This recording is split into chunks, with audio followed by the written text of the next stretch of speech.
I'm glad to be here with you. Well, thank you so much. I told my mom that we were interviewing you, and she said to watch my swearing. So I'm going to be on my best behavior today. Then your mother doesn't know me as well as she thinks she does. The motion picture you're about to see does not concern itself with the social or civil rights of American citizens or with the economic or social problems of American cities.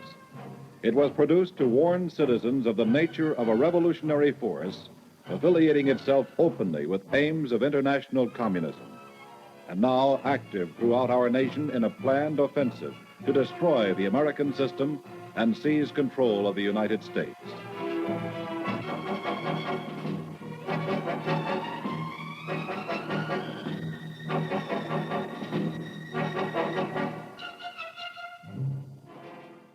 Today, Truly Orwellian is happy to be joined by Marianne Williamson, a highly successful author and political activist. She ran for president of the United States in 2020, later dropping out and supporting Bernie Sanders. And in 2024, Marianne ran for president again with a progressive platform, gained over 200,000 votes, suspended her campaign twice, but ultimately rejoined after Joe Biden officially dropped out. And unfortunately, just last month, she ended her presidential bid. So, Miss Williamson, you've had quite a busy couple of years. Thank you so much for joining us. Thank you. And I don't know where you got the 200,000 figure, but it's 500,000. And that matters. I think that was just in one state. Yes. No, in California we got 145,000. I don't think in one state we got 200, but whatever. Yeah, there you go. I wanted to start out, just a couple days ago, you had this opinion piece published in Newsweek about the extremes of wealth inequality. And at the end of the article, you share this quote from a friend about not tearing down the system, and you agree and say it must be transformed instead. So this kind of language makes me wary a little bit about like the limited gains that I guess progressive blocks of voters can achieve. So could you clarify, I guess, what you meant by the system? And I get the sense that you're saying there is a value to working within, established institutions, the Democratic Party being one of them. But as an eligible for the first time voter who has seen, left-wing candidates, Bernie Sanders just recently, Cori Bush got axed by AIPAC, and, these so-called progressive ideas be pushed aside in favor of a business as usual attitude like from these institutions. So I am skeptical a little bit. Well, every situation is not the same. When you look at Bernie Sanders, absolutely, he had the people, he had the votes, and there was definite suppression on the part of the Democratic establishment. In my case, you can't say that everybody showed up for this progressive campaign because for a lot of people on the left, the erasure of my campaign, the character assassinations, and so forth actually succeeded. The left got played too. They did exactly, in many cases, what the establishment had engineered. And so you can't say that, wow, people really showed up for this progressive campaign where we could have gotten a lot of leverage around Medicare for all, around taking on the war machine, around a climate emergency. You can't say we tried. I tried, my supporters tried, but many, many people did not try. So you can't say, in the case of my campaign, that people really showed up for it and the establishment squelched it. The establishment certainly came at it, but the left was, many people on the left were very played. It was we want everything she's talking about. We just don't want her or whatever. So right. You can't, in my case, say people really, really, really tried. Many people did, don't get me wrong, and many people supported us. And given the level of erasure and invisibilization and nullification and suppression and all of that on the media and so forth, I think we did really well. But right. You can't say that this huge effort was made. A lot of people consider, yelling and spewing and throwing insults from their Twitter accounts political activism, and it's not. Right. So last week, the DNC denied a Palestinian American speaker to be on stage, and you wrote that it was both a political and moral mistake. And I'm genuinely confused by the political calculation, especially there. Do you have any theories as to why they wouldn't make this small concession, why they continue to barely even offer lip service towards a significant bloc of the pro-Palestinian movement? Well, first of all, look at the pro-Palestinian movement itself. You know, when Uncommitted came into being in Michigan, I had a lot of respect for it because I raised my daughter in Michigan. So I know the huge number of Palestinian Americans, Arab Americans there specifically. And so I really felt it was a great exercise in democracy. But when it took off around the country in states where the Democrats don't really care, in Arizona, if you know what I'm saying, for me personally, as a candidate who was actually standing for so many of the things that Uncommitted said that they care about, voting Uncommitted rather than voting for a candidate who is actually carrying these ideas forward, I would question the political strategy there. Those delegates just directly went over to Biden, so there was very little leverage at that point. So if it had been a person who had gotten those votes, then you might have gotten delegates, and it could have been much, much harder to ignore a person who is going to go up there and say it rather than this nebulous Uncommitted. So it was easy. That's the thing. The left, so many people on the on progressive side, it's really interesting. You know, we've been talking for a long time about an inside-outside strategy, which is great. And actually, a lot of outside work has been done, particularly in labor. So that's great. But inside-outside means both. And I think that the left has had in the last few years a decidedly not only a strategy devoid of strategy having to do with electoralism, but even anti-electoralism. And the excuse given is we tried with Bernie and look where that went. Well, if you're going to give up, then, you know, I mean, read a little American history, because abolition didn't happen in a day, and women's suffrage didn't happen in a day, and organized labor established didn't happen in a day, and civil rights movement didn't happen in a day. And I say this from from the belly of the beast. I don't say this from some abstract, well, we really should. I say this from, hey, I've taken the heat. I've taken the attacks. I've taken the arrows, slings and arrows, including the abandonment and neglect and further erasure and invisibilization by people who theoretically agree. We all have to, I think, evolve and mature, quite honestly, in our own thoughts about how we're going to do all this in the future. I am partially surprised, I guess, with the lack of finality with the Uncommitted movement. You know, outside the DNC, there were tens of thousands of protesters, but not as big as people were expecting. And I don't think that's a slant on that movement, but more so, you know, just kind of the fervor around the DNC and how crazy that gets. And you mentioned Michigan there, and in Detroit a few weeks ago, Kamala, you know, responded to protesters that interrupted her rally, calling for an end to the genocide by essentially telling them to just say that they were voting for Donald Trump. So, you know, you mentioned growing up and the need for the electoral strategy, which I do agree with, because, you know, I think people like AOC are important, where, you know, it's a progressive person, but they are, you know, still cozy somewhat to the establishment Democrats in some right. But I think it's kind of childish in a way how Kamala Harris specifically responded to those protesters. So I guess I'm worried, and if you were still running for president, if you were on the campaign trail and you had that interruption, or you just wanted to address those, you know, that type of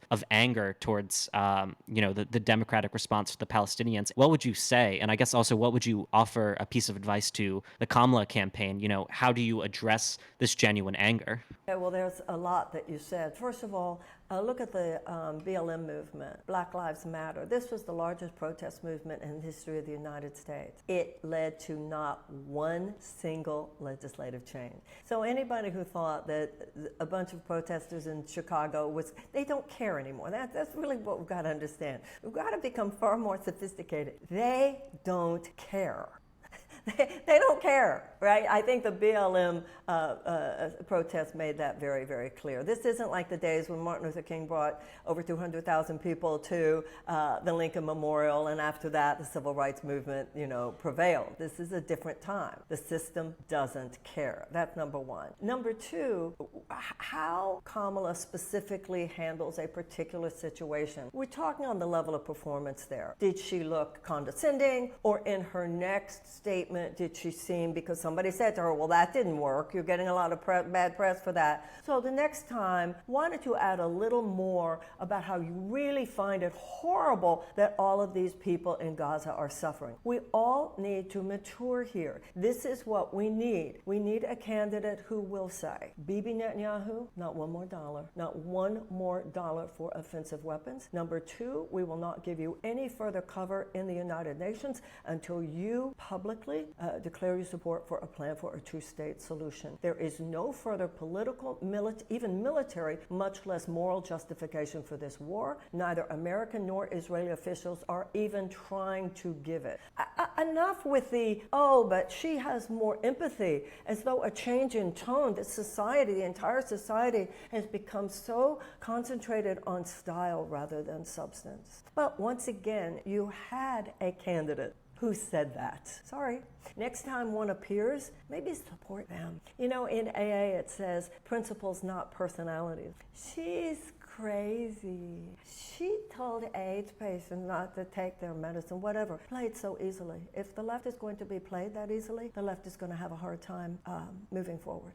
Yeah, and I will definitely get to the more, personal character assassination later. I remember you on Hassan Piker's broadcast. He brought up the whole sort of crystal mommy persona, and you correctly pointed out, I think, that was partially rooted in misogyny and not, actually knowing you as a person. And well, yep. Also, I've written a lot of books. The word crystal's not in there. I've given probably at this point thousands of lectures. They're all over. The words crystal's not in there. I could take my computer now, show you my apartment. No crystals in here. Not that wouldn't be nice if there were, but it's just, people just, it's fascinating, if you can take your own self out of it.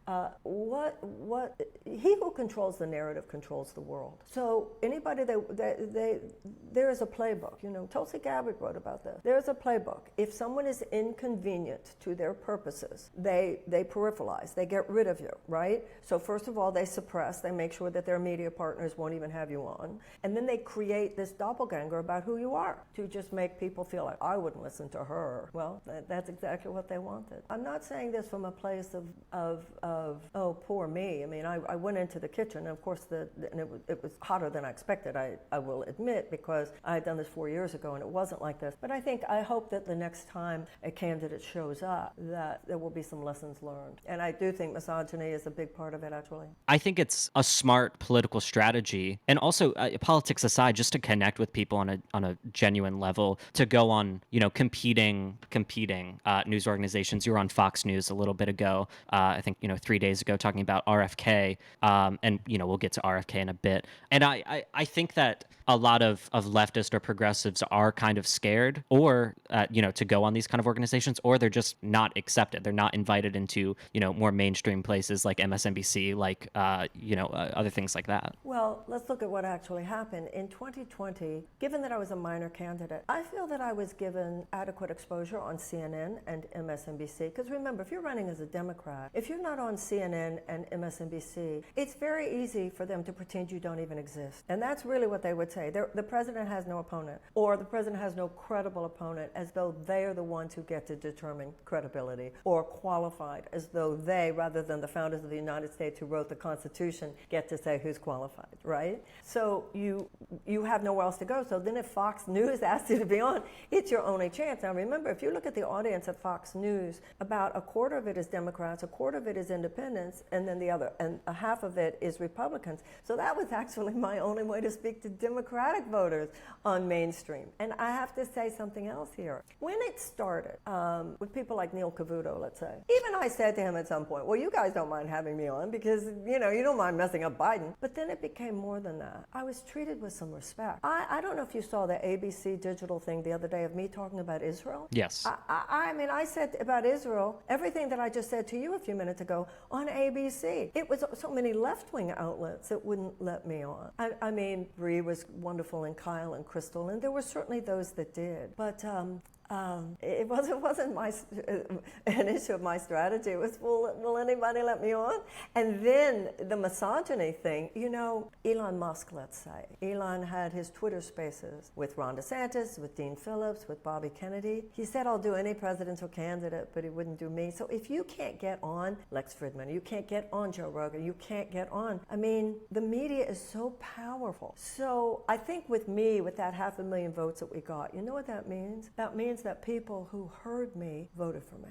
But I believe that there's an ethical responsibility on the part of the media to expose the American people to their option. And I think it's great ethical malfeasance to block a person who is running for president. I just do. I think that the American people have a right to hear. Now, you mentioned your ABC interview. I think you were also outside, the protests, or that was the background of it. Yeah. Just going back to Israel real quick, and you said, what you would say and what you hope the Kamala administration would say, I think of not another nickel, not another dime for supporting, at least the unconditional support. Yes. Now, I think a lot of my frustration with the Biden administration is, and what I presume to be the future Harris administration, given her statements on, when Netanyahu was in Congress, whenever pro-Palestinian protesters, some of them spray painted, I think, over a fake Liberty Bell, a thing like that. And she said, let's not do this. We shouldn't do this. But a lot of my frustration is this sort of, oh, this is horrible. If only we could do something. And, you said that you would hope and that there would be, this no military support, no financial support for offensive weapons. But, just I think 2 weeks ago, we sold $20 billion worth of weapons to Israel. Every year, we send billions of dollars. I think it's up to $3 billion now. I think over $300 billion since the inception of Israel. And those numbers are the pre-October 7th right now.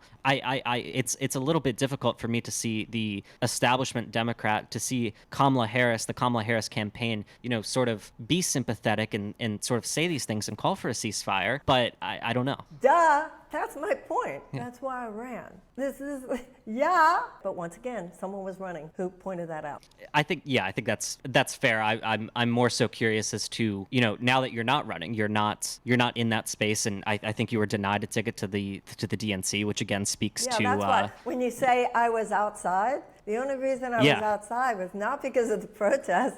I was outside because they wouldn't give me a ticket into the convention, which is so fun. It's so funny. It's like, wait, I think I ran. Anyway, God bless them. Yeah. That's what they say in the South. God bless you, darling. As college students, the question of Israeli financial support was one of the things that we fought for last school year, and we continue to fight at our college and colleges across the U.S., and specifically it's divestment from Israeli companies at private universities. At all our protests, we were met with riot police, and I watched my friends get arrested last year and carted away throughout the back of the school. I believe you went to college in the 70s and experienced something similar with the Vietnam War protests. What would you say to university presidents, college administrations who have seen these large protests on campus, and I imagine we'll continue seeing them, especially as the school year continues now? Well, I do want to say for the record, I don't agree with everything that you just said that y'all were standing for, but you certainly have a right to stand for those things. It's very important to me that we remember that the Israeli people are not Netanyahu any more than the Palestinian people are Hamas. And while I do understand divestment from things that have to do with occupied territories, I don't believe that all Israeli companies, for me personally, so I just wanted to say that because you had said it. Yes, we protested. We also protested some things that you guys aren't yet protesting, such as we used to stand there with ban the bomb. I think that there are a lot of things that we should be protesting, but I certainly honor that there is such passion around the issue of justice for the Palestinian people. I think what happened with those college protests, and I don't know specifically about Fordham, is that all of them were different. Some of them are public universities, some of them are private universities.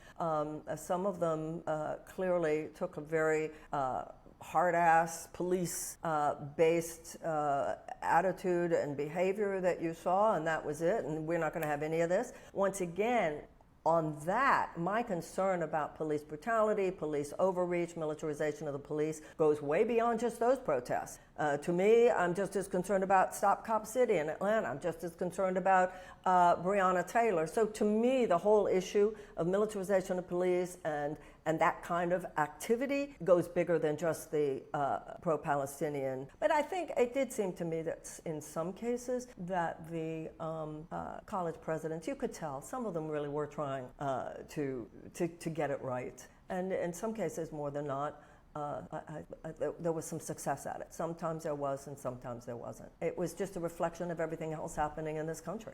Yeah, I think that's fair. And I remember, sitting out on my stoop and, just a few blocks north, Columbia University and, the takeover of, I don't know the actual original name, but they renamed it Heinz Hall. And the militarization of the police was just such a profound big deal. And then me personally getting, pushed up against the barricades with the riot police at Fordham. It was just an insane kind of moment. And to see, these presidents who some of them have progressive politics. We're in New York City. A lot of these people are progressive people or democratic people. And to have them weaponize, riot police or cops in general for what are largely peaceful protests, and I do want to stress that, is that the large majority of these are peaceful protests. So what would be the response there from the university presidents? What would the ideal thing be? That do you agree with unsuspending these students that were suspended? How do you rectify what happened there? I'm not going to weigh in on specifics because I think each case really was different. So I'd rather not give any kind of a blanket answer there. Another high-profile college leader has resigned after the campus unrest that we saw last spring. Columbia University President Manoush Shafiq had been roundly criticized for her response to the pro-Palestinian demonstrations on that campus. The new school year begins in just 3 weeks, so why now is the question. As Tom Hansen reports, Shafiq is the third Ivy League president to step down in connection to protests against the war in Gaza. I did want to, talk about more domestic politics here. And recently with RFK Jr., who I do love that you call him Bobby, after his father. Well, I come from Los Angeles, so I know him, yeah. Yeah. So you got some heat a few days ago for your response, which I was kind of surprised at, of RFK Jr. dropping out and endorsing Donald Trump. And you clarified on social media that while you recognize some of the points he made about unfair media coverage, you're not endorsing Trump by any means. In fact, you said at the end of the video, you're voting for Kamala Harris. As someone who ran for president in 2 elections, can you speak to that point that RFK was making about the unfair media coverage? And can you just help clarify those remarks to those confused about your RFK response? Well, first of all, I shouldn't have even had to have clarified. The criticism was coming from people who had not watched the whole video. We're living in a time like that. People watch 5 seconds of a video and they think they know what's at the end or where it's going. And this is the moment. Nobody has any impulse control. It's like people can't, everybody's, there's a Yiddish term, shpilkas. Everybody's got their shpilkas. Nobody can just sit quietly, listen to a long-form conversation. So there was nothing I said in that video that should have needed to be clarified. We're not living in a black and white moment. The Middle East, Israel and Palestine is a perfect example.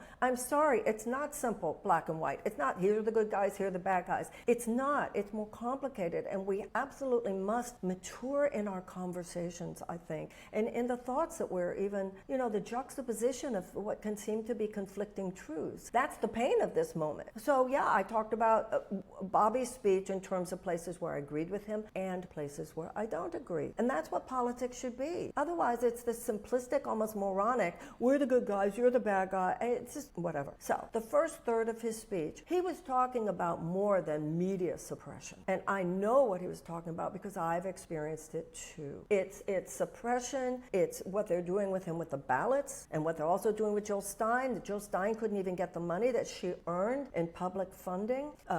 Knocking people off ballots. They did it to me too. They did it to Dean. Dean had the money to fight back in situations where some of us didn't.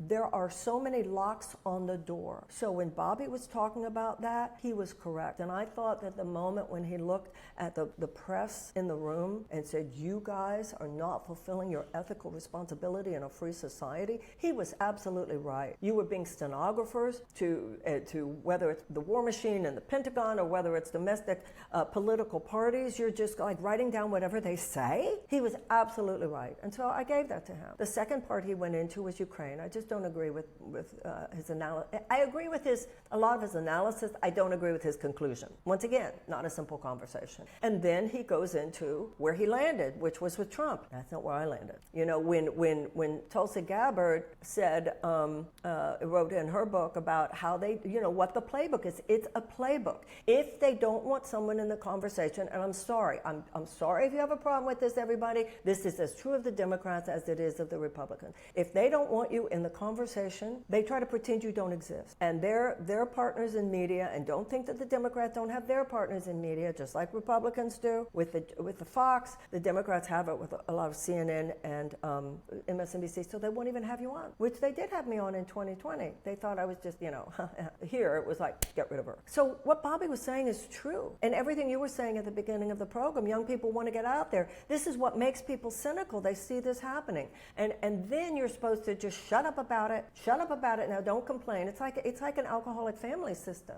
It's like a woman who's beaten up. Now don't you complain or we'll really come after you. So you're right. I'm free now. You know, I think people do need to be aware now, but not aware from a place of what, you know, why even try? Aware from a place that we must try harder. There are two different reactions. One is why not even try. One is we have to be smarter next time. Now, as far as his supporting Trump is concerned, that is not where I would go in any circumstances. I'm not endorsing anyone, but when asked, I'll say who I'm voting for. But I'm not voting from some rah, this is so great place. No, I'm not. I'm voting kind of the way, I feel like the way I felt in 2012. Yeah. I'm going to vote for him. Yeah. No, I think that's fair, and I respect that decision to not endorse, but to and vote unenthusiastically. I think that's what a lot of, especially kids my age and our age, are.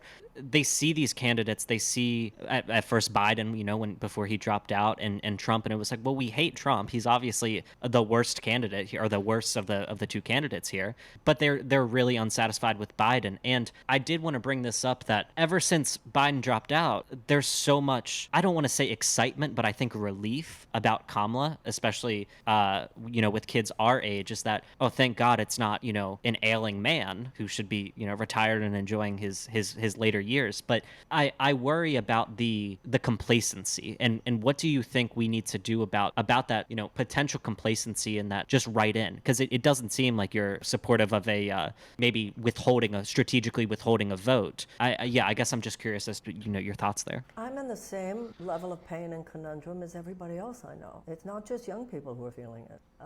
I understand everybody saying, I just don't even want to vote. However, I feel like, for me personally, we have a duty. And, you know, I'm going to, you win some, you lose some, but I'll tell you something. We better really start thinking differently about 4 years from now. And one of the things I've learned is it sort of takes 4 years to start conceptualizing what might pave the way to a more sustainable future. Once again, I'm voting for Kamala. I'm voting for Kamala because I think it's important Trump not be president again. But in her speech, do you know what she said about climate change at the DNC? Don't recall. Well, you don't recall because there was only one sentence that I know of.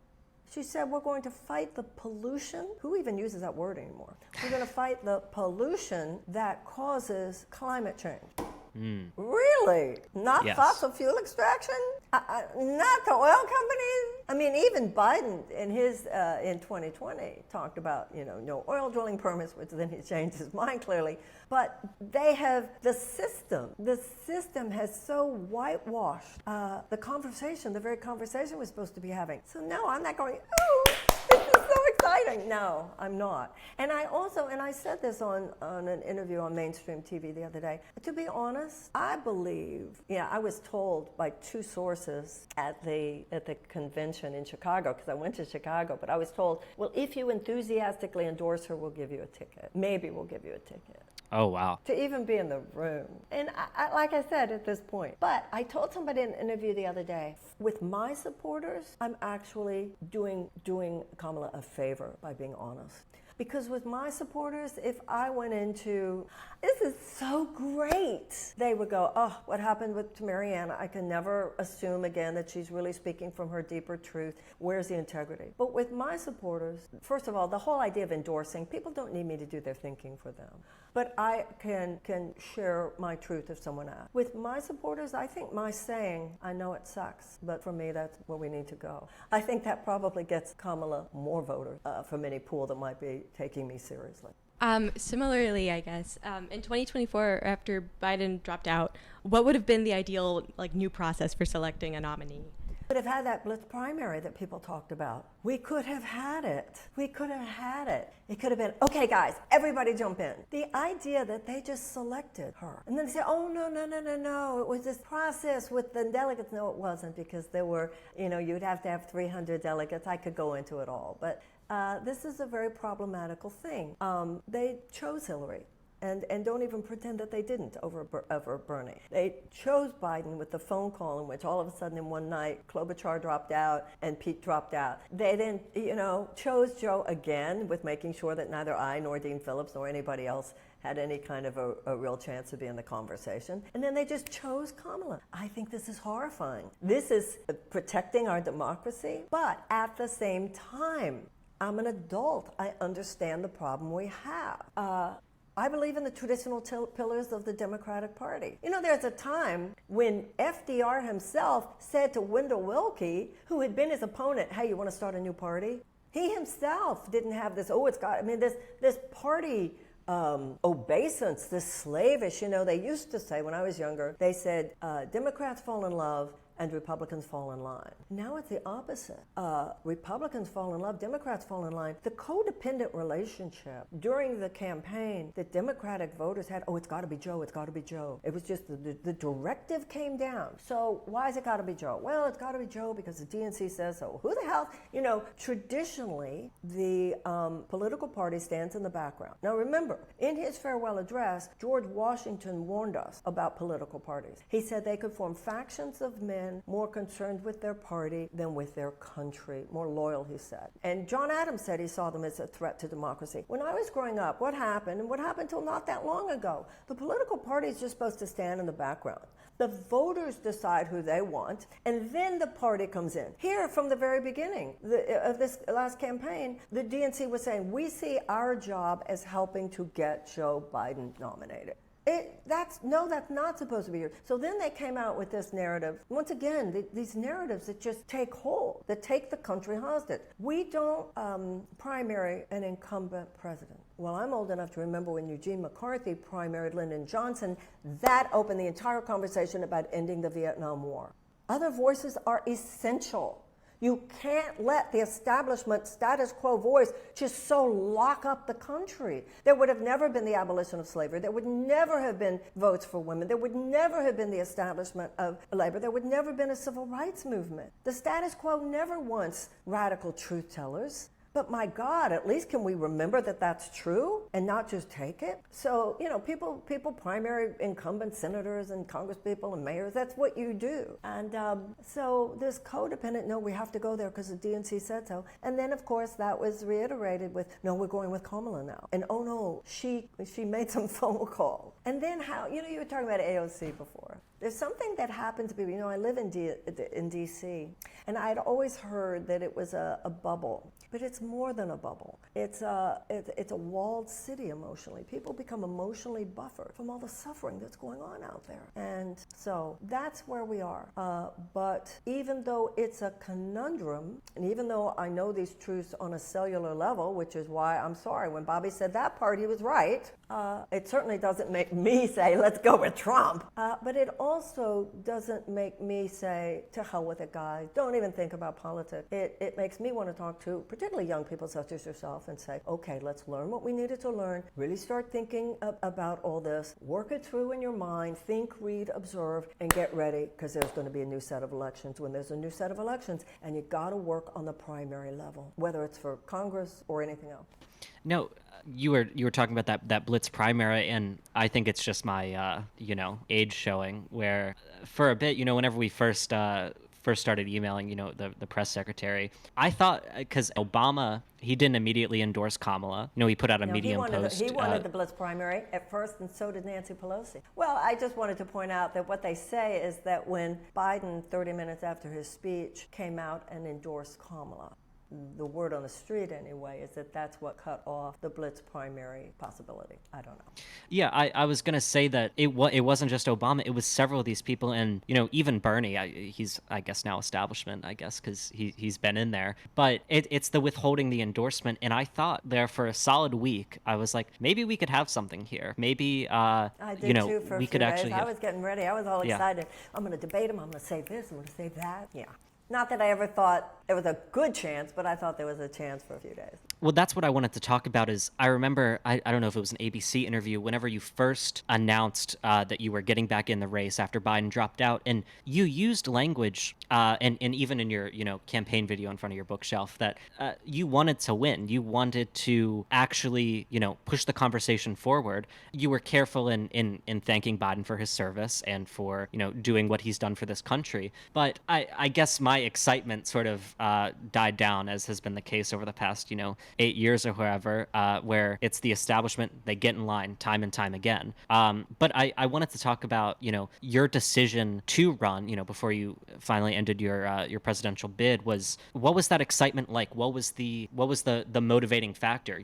Did you said that you thought so explain the headspace there. In 2020, it was a real sense of just unknowing. And I think I mentioned before, for a minor candidate, which clearly I was, I felt that more than not, I was treated fairly. I had a CNN town hall. I had I was on enough on CNN. I was on enough on MSNBC. I definitely took some knocks, some places where they weren't fair. The making fun, she's the crystal lady. But except for the case of Anderson Cooper, I did not receive vicious cannonballs thrown my way.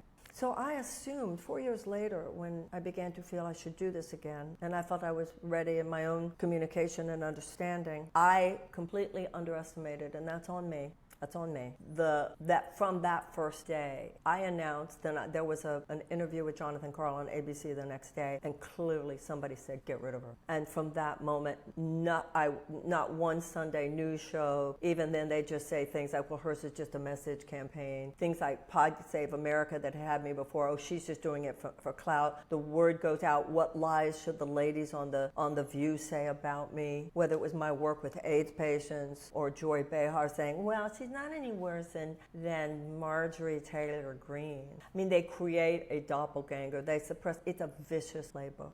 And because I think you're 100% responsible for your own life experience, I made very unwise hiring decisions. They actually infiltrate campaigns, which is something that Nicole Shanahan was talking about in her video the other day. So I do think you're responsible for your experience, and I'm trying to take responsibility for mine. But there's a lot of forgiveness of myself and forgiveness of others. It's very frustrating because you live with a lot of woulda, shoulda, couldas. It's not one of those situations where you say, I can go back and fix it, because you can't. But I want to, and this is an example of it, I want to, any lessons that I learned that might be helpful to people such as yourself, take it. You learn from your failures as well as your success. I'm fascinated by archetypes and myths. And the archetype of the older woman who's living in the forest, and she's got a huge cauldron in front of her, and she's got a big stick, and she's stirring it, and then every once in a while a traveler comes by and she gives them a cup of her medicine. Well, I understand that now. The cauldron is her life experience, and the stick is the same as Moses' rod, Merlin's the rod that Merlin, the wizard, has. It's your vertical disciplined consciousness, and with that vertical disciplined consciousness, you're stirring your experience and turning it into something that can be medicine for the traveler who stops by. And that's how I see our conversation. Maybe there's something I experienced, something I saw, which you can only see if you've been in the belly of the beast. Now take it and create something beautiful in your way, in your time. And that's how ultimately truth and justice will prevail. I don't know if it'll be in my lifetime. I do know this about your lifetime.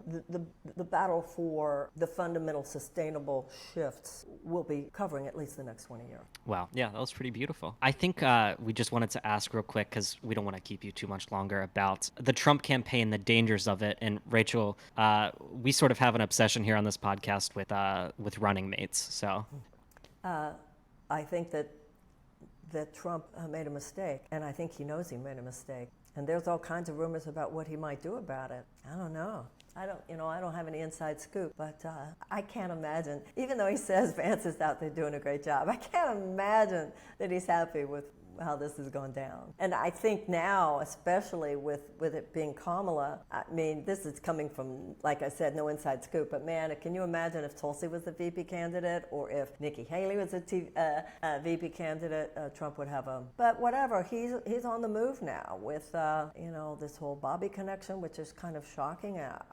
I don't know any more than anybody else knows, but I'm observing with my jaw drop, like everything I read and see, just like everybody else is. Something that we've kind of talked about often is like along that line is how Trump kind of made the smartest decisions if it was still Biden in the race, and now that it's not Biden, like he's screwed. That every decision he's had is like coming to bite him back, particularly with Vance, especially with his comments about women. Like being childless cat ladies and more than that. But I wonder if there's any chance of Trump to like axe Vance, because he's obviously not helping his image, and Vance's approval ratings are down the drain. So I don't know. It's a very unpredictable moment. Also it's interesting. He had his punch. He knew how to punch at Hillary. He doesn't seem to have found his attack zone the same way towards Kamala. I'm glad he hasn't, but it's interesting to witness. He doesn't seem to be, but then you can never count this man out. You can never count him out.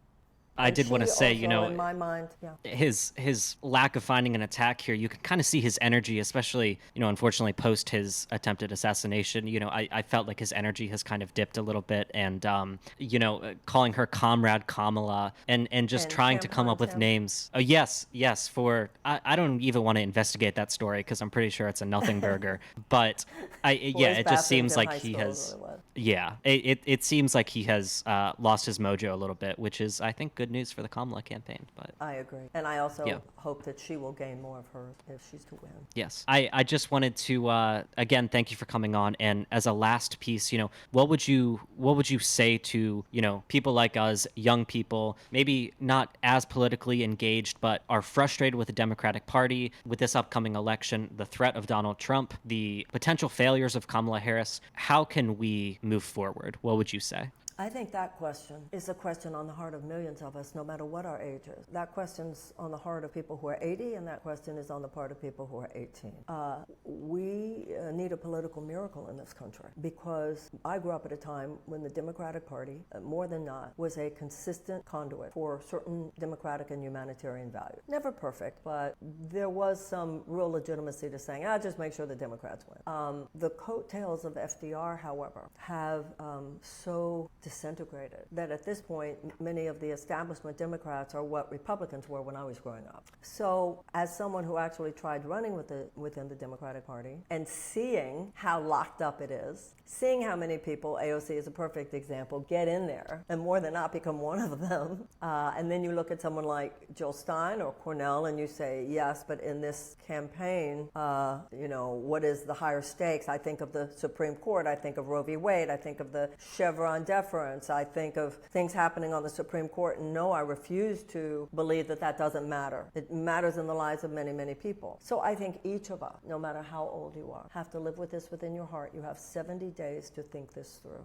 And I think that, I talked to a man the other day who said it something like that. He said, I'm just processing this. I said, good for you. Good for you. And Martin Luther King said, you have very little morally persuasive power with people who can feel your underlying contempt. I can tell you this, because I see this on my Facebook page and so forth. If all you're going to do is hurl insults at people who don't agree with you, you're not going to persuade that person. So if you really care, the conversation itself has to evolve. The conversation itself has to mature. We have to, I have to tell you, I know people who support Trump who, even though they see it completely differently than I do, they're good people and they're smart people, and I've come to understand they just see it differently than I do. It's kind of like, have you ever seen that thing where there's one person will see a vase and another person will see two faces looking at each other? Oh, yeah, I love It's this. like that. Some of us see him one way and some of us see him another way.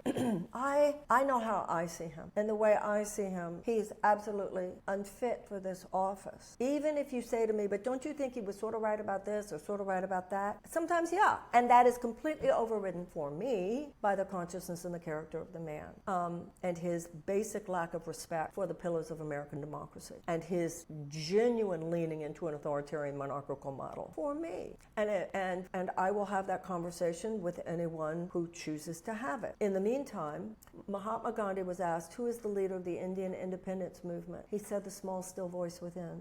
Vote your conscience, vote your heart, seek the guidance of your own internal wisdom. And that right there, by the way, that is the founder's vision. That's the genius that the founders said. If we have a free press, which as you and I have already discussed here, is not working as freely as the founders would have hoped, right? And we have free public education, which theoretically would give all of us the education necessary to create the critical thought processes with which to govern a great nation, as they would say. And if we have freedom of assembly, freedom of conversation, then theoretically, more often than not, we would come up with the right answer. And I believe that if we all seek in our hearts, and I hope we're going to make the right decision.